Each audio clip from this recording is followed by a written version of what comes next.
disadvantages of statistical sampling in auditing. So see, अगर advantages है तो ऑब्वियसली उसका डिसएडवांटेजेस भी होंगे. तो what is the first disadvantages? You can say it is a false conclusion.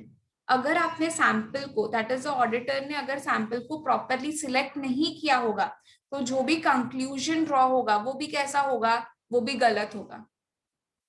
ठीक है, तो फिर जो हमारा ऑब्जेक्टिव है of true and fair view, वो क्या हो जाएगा? क्या वो फॉलो कर पाएंगे? नहीं, वो भी फॉलो नहीं कर पाएंगे.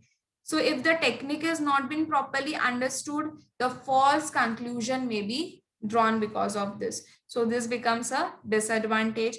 Second one, it is a time consuming. अब देखो, हमने एडवांटेजेस में भी पढ़ा कि it will save our time as well as money, और यहाँ पर डिसएडवांटेजेस में भी ये है कि it is time consuming. Now how it is time consuming?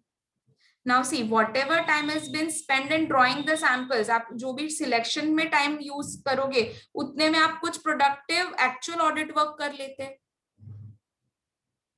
So better है ना कि जो टाइम मैं सिलेक्शन के लिए यूज कर रही हूँ, वो टाइम में मैं एक्चुअल ऑडिट स्टार्ट कर देती. So again this time consuming, so see just link it up.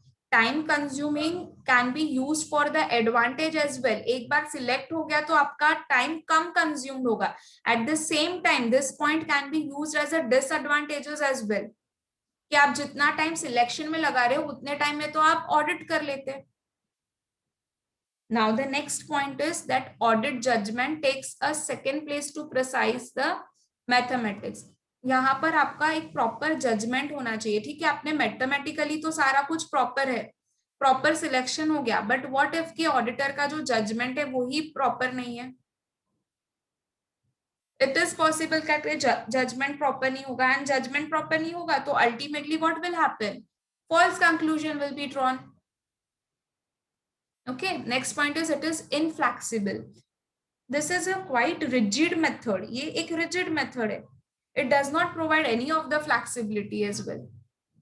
Next one is, it is more useful if only one attribute is to be checked. अगर आप सिर्फ सपोज एक्सपेंसेस ही है तो आपको सिर्फ expenses को ही चेक करना है, तो आप उसके लिए ही सिर्फ ये यूज कर सकते हो. आपको अभी हर एक class of the items, that is हर एक क्लास ऑफ द ट्रांजैक्शंस में से if you wanted to apply this statistical sampling, तो you can not apply it. आप कितने में से कितने सैंपल्स निकालोगे फिर? एंड हमारे जो जितने भी होंगे हमारे ट्रांजैक्शंस तो कितने सारे होंगे, और उसके सपोर्टिंग डॉक्यूमेंट्स भी we have to check it up.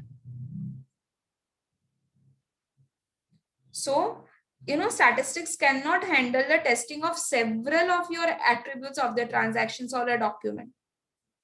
So that is why it has been said that it is only useful for a one attribute at a time to be checked. So these are the 5 disadvantages of a statistical sampling in auditing.